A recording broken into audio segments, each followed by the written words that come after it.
I know you just talked about Baidu. The pattern kind of looks similar to Yes. Priceline. Priceline gapped up, I think, a couple days ago, and it's at all-time high. When you look at the AB, I can do Priceline if you give me a second. What's the symbol for Priceline? PCLN. PCLN. Yes. Let's pull it up here, and maybe we can look at it together because I've never done it before. Wow, that's one gap. Always try to buy before it gaps up, folks. That's part of my $35,000 advanced courses. You want to buy on the day before it gaps up that much. It's quite important. Boy, Mr. Shatner must have made a whole lot of money on this particular thing. Now, this stock is not a butterfly pattern, but it looks like it's a 3-drive pattern. It certainly did. What caused it to gap up that much? I think the earning report. They're being bought out by somebody or what? No. Significant earning report, I believe. Oh, well, that doesn't bother me at all. Yeah, see, it stopped exactly at the 1.27 of that move. I'd be willing to sell that stock. Probably the best way, it's been up 1, 2, 3 days at this spot right here. I'll be really surprised if it gets much higher than where it is right now. It's exactly at the 1.27 of this swing. In other words, from this low to that high, the 127 is at just about 300. I'd be willing to sell it at 299 and a half and risk about $3 or $4. I don't think it'll do too much worse than that. I would go down just to be safe. Is go down to a 30-minute chart and see if there's really nothing there. So you have to go back to the daily. So it's very close to a high, and gaps usually get filled. You see this gap that got filled over here? These gaps will be filled, especially big ones like this. And I don't know what the volume on this is, but my guess is it's not as high as some of the others. I believe this is the best performing stock since 2000, either because Google wasn't in it in 2000, nor was Baidu or any of these others. But I heard on the news that this is it because William Shatner he's a big owner of this. I don't know. He did all the commercials for free. All he took was stock, and he's made like $400 million on the stock. So one of his smarter things, Scotty must have beamed him up the right way on that one.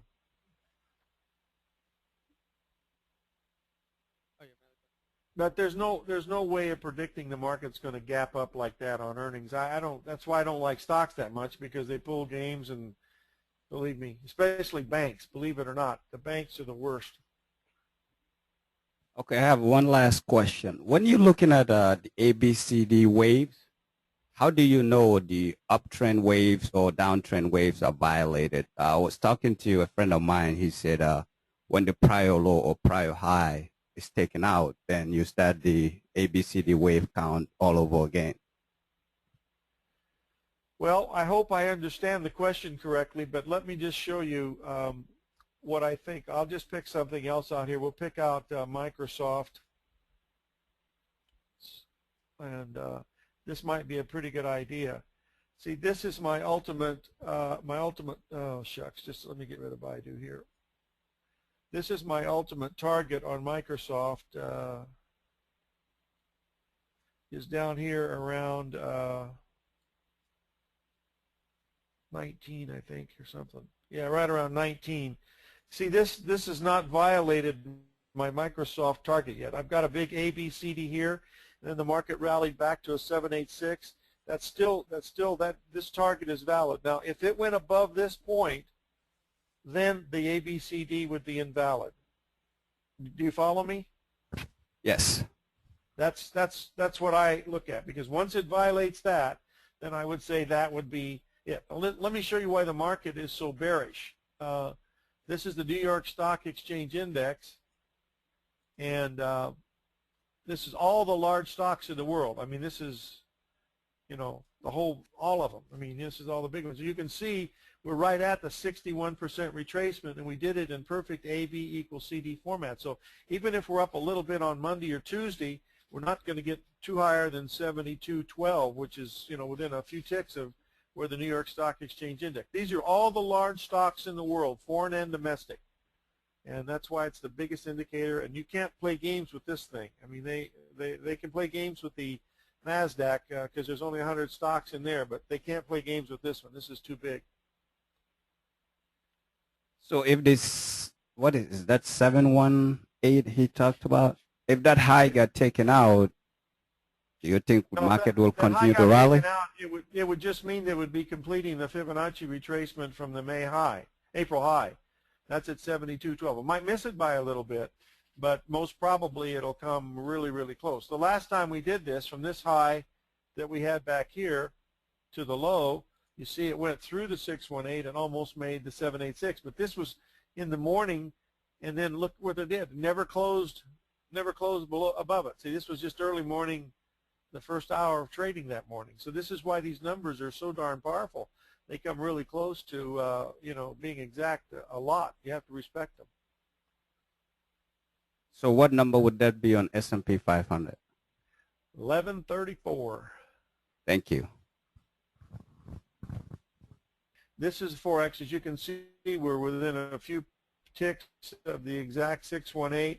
We made a 3 drive to a bottom here back in November, on November 23rd. These bottoms were perfectly symmetrical from low to low to low.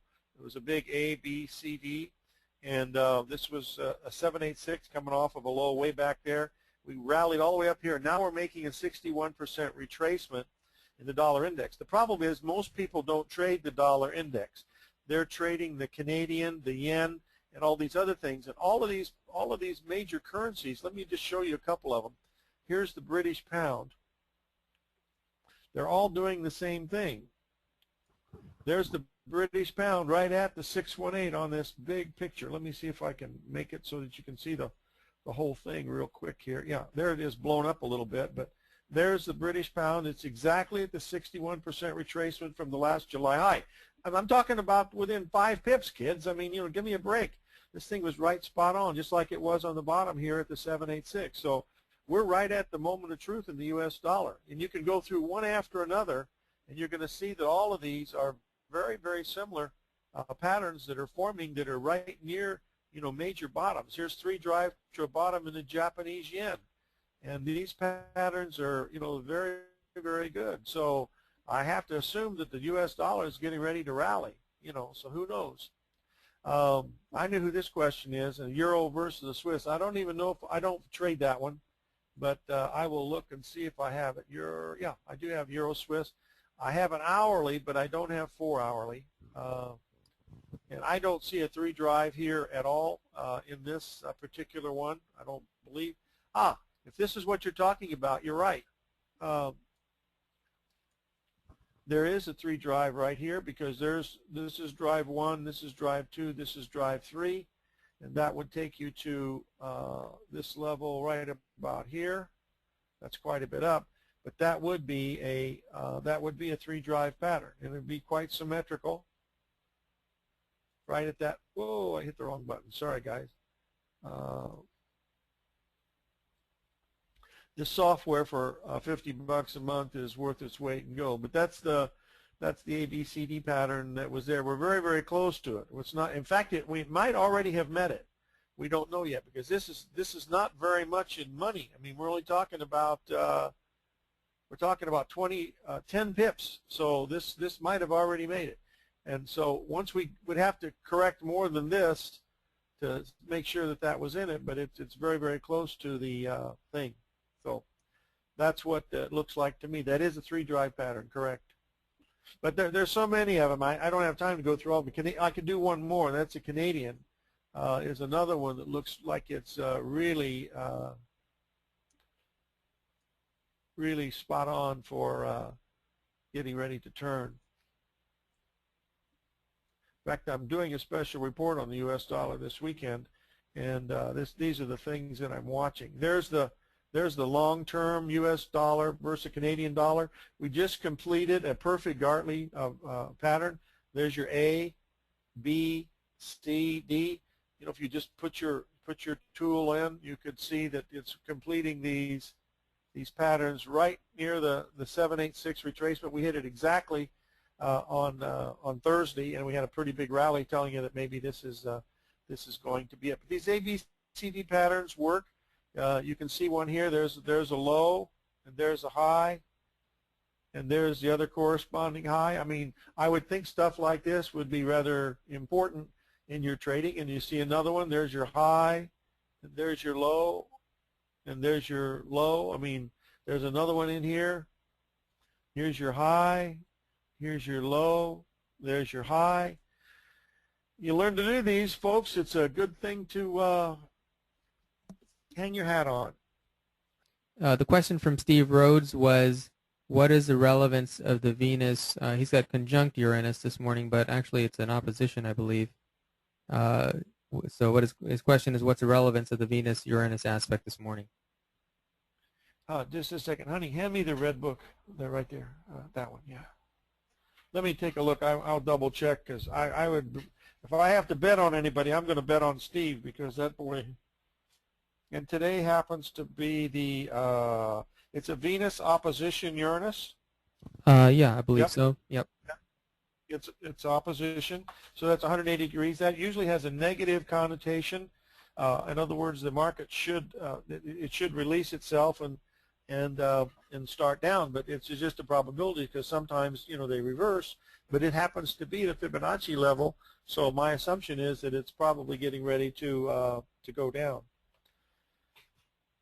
All right, I have a question from Mike Reason. What is your opinion of the geocentric astrological viewpoint, biblical versus the heliocentric viewpoint promoted by most academics, even from the time of Pythagoras' day, knowing that one's frame of reference is integral in determining planetary alignment? How can we be certain of any alignment? The answer to that question is maybe. No, the answer to the question is what the way I did it was, once I started looking into astrology, I watched what the old guys were doing. Basically, Kepler, Newton, Da Vinci, Galileo, all of those guys were geocentric. They used geocentric. Now, I know people, especially Vedic astrologers, use heliocentric. Heliocentric means it's sun-centered. Geocentric means it's earth-centered. The astrologers that I really respect tell me that it's like going into a baseball game. You're looking at it from the third base side or the first base side. You're seeing the same game from a different perspective, but you should come out with the same type of alignment. J.P. Morgan used a full-time astrologer named Evangeline Adams during the 1900s to 1929 when she died. She died in August of 29, right before the top. And she basically used both of those to come up with the same answers. And of course, the comment that's attributed to J.P. Morgan was, millionaires don't use astrologers, billionaires do. But folks, I have never found the holy grail in astrology. All I have is a few little things that work some of the time. It's just all pattern related, and it's all probability related. If you follow them, you'll make a couple of bucks. Whether you're going to get rich or not, it's not going to be determined upon me. It'll be determined upon you, but it will feed your family, and that much I feel pretty strong. Do any other patterns that I use other than these? These are my bread and butter patterns: the 3-drive, the butterfly, the Gartleys, and the ABCDs. There's very few patterns that I use other than that. There's one called 3 peaks in a domed house, which is nothing more than 4 drives to a top. It's very rare. We're having one of those in the Indian stock market. It's absolutely a perfect textbook example of the Indian stock market, is the 3 peaks in a domed house. And all of the other indices, the major ones of the major BRIC countries, are all making very bearish Gartley patterns now. So we are knocking on the door. We're going to see if it works, but everything is here to say that we're ready to turn down.